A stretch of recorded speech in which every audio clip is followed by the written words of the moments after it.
সাম্প্রতিক সময়ে Saint Martin দ্বীপ দখলের গুজব সামাজিক এবং আন্তর্জাতিক মাধ্যমে ছড়িয়ে পড়েছে। বিদেশি জাহাজের আগমনের খবর ছড়ালেও সরেজমিনে দেখা গেছে দ্বীপটি সম্পূর্ণ নিরাপদ। বাংলাদেশের নৌবাহিনী এবং কোস্টগার্ড দ্বীপকে ঘিরে সর্বাধুনিক যুদ্ধজাহাজ মোতায়েন করেছে এবং অত্যাধুনিক রাডারের মাধ্যমে ২৪ ঘণ্টা নজরদারি চালাচ্ছে।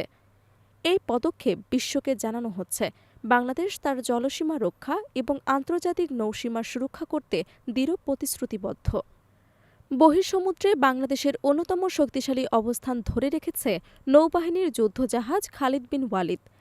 এই জাহাজ বহিঃশত্রুর জলদস্যু অনুমোদিত কার্যক্রমের জন্য ত্রিমাত্রিক সতর্কতার প্রতীক। আকাশে ১৮০ কিলোমিটার দূরে যে কোনো লক্ষ্যবস্তুতে আঘাত হানতে সক্ষম মিসাইল এবং পানির নিচে ৭ কিলোমিটার দূরত্বে সাবমেরিন সহ যে কোনো লক্ষ্যে আঘাত হানতে সক্ষম টর্পেডো রয়েছে। এছাড়া জাহাজ থেকে ভূমি লক্ষ্যবস্তুতে ১৫ কিলোমিটার পর্যন্ত আঘাত হানার সক্ষমতা রয়েছে। এছাড়াও FM-90 surface two air missile system এবং ৮টি লঞ্চার দ্বারা ট্র্যাক করা লক্ষ্যবস্তুতে স্বয়ংক্রিয়ভাবে আঘাত হানার ব্যবস্থা রয়েছে। নৌবাহিনীর সূত্র জানিয়েছে, যদি আকাশে কোনো এয়ারক্রাফট, ফাইটার, হেলিকপ্টার বা ড্রোন লক্ষ্যবস্তুতে আসে তাহলে রাডার সিস্টেম তা ১০ কিলোমিটার দূর থেকে শনাক্ত করতে সক্ষম। এরপর মিসাইল সিস্টেমের মাধ্যমে তা সঠিকভাবে আঘাত হানতে সক্ষম। নৌবাহিনীর এই সশস্ত্র উপস্থিতির ফলে দ্বীপে নিরাপদ নৌবাণিজ্য নিশ্চিত হচ্ছে, আন্তর্জাতিক জাহাজ চলাচল নির্বিঘ্নে হচ্ছে এবং বাংলাদেশের সমুদ্রসীমা সবসময় রক্ষা করা সম্ভব হচ্ছে। নৌবাহিনী জানিয়েছে, সি বাউন্ডারিতে কোনো বেড়া দেয়া যাবে না, তাই আমাদের উপস্থিতি অত্যন্ত গুরুত্বপূর্ণ। আমাদের ফ্লট আন্তর্জাতিক জলসীমায় বাংলাদেশকে প্রতিনিধিত্ব করছে এবং আশেপাশের দেশগুলোকে জানাচ্ছে আমরা সর্বদা সক্রিয় অবস্থায় আছি। বিশাল সমুদ্রসীমার সুরক্ষায় নৌবাহিনীর বহরে যুক্ত হয়েছে উচ্চ প্রযুক্তির সামরিক হেলিকপ্টার, যা জলদস্যু শনাক্তের পাশাপাশি দেশীয় মাছ ধরা জাহাজকে নিরাপদে ফিরিয়ে আনে। এছাড়া নৌবাহিনী ইল্লিগাল ট্রাফিকিং এবং অন্য দেশের অননুমোদিত মাছ ধরাকে নজরে রাখছে।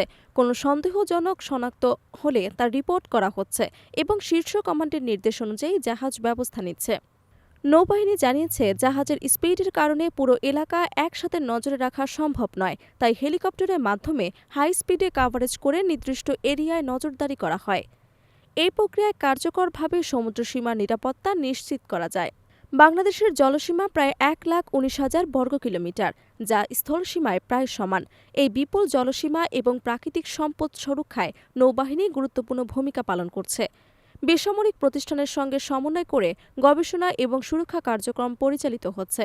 নৌবাহিনীর সতর্ক উপস্থিতির কারণে বিশাল সমুদ্র সম্পদ নিরাপদ রয়েছে, যা দেশের অর্থনীতিতে সচল রাখতে সহায়ক।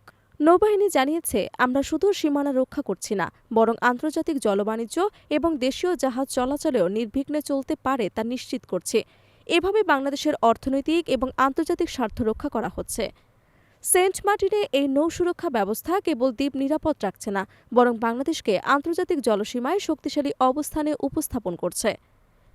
বিশেষজ্ঞরা বলছেন, এই পদক্ষেপ আন্তর্জাতিক এবং আঞ্চলিক স্থিতিশীলতার জন্য গুরুত্বপূর্ণ, কারণ এটি প্রতিপক্ষকে জানাচ্ছে বাংলাদেশের সমুদ্রসীমা সম্পূর্ণভাবে সুরক্ষিত।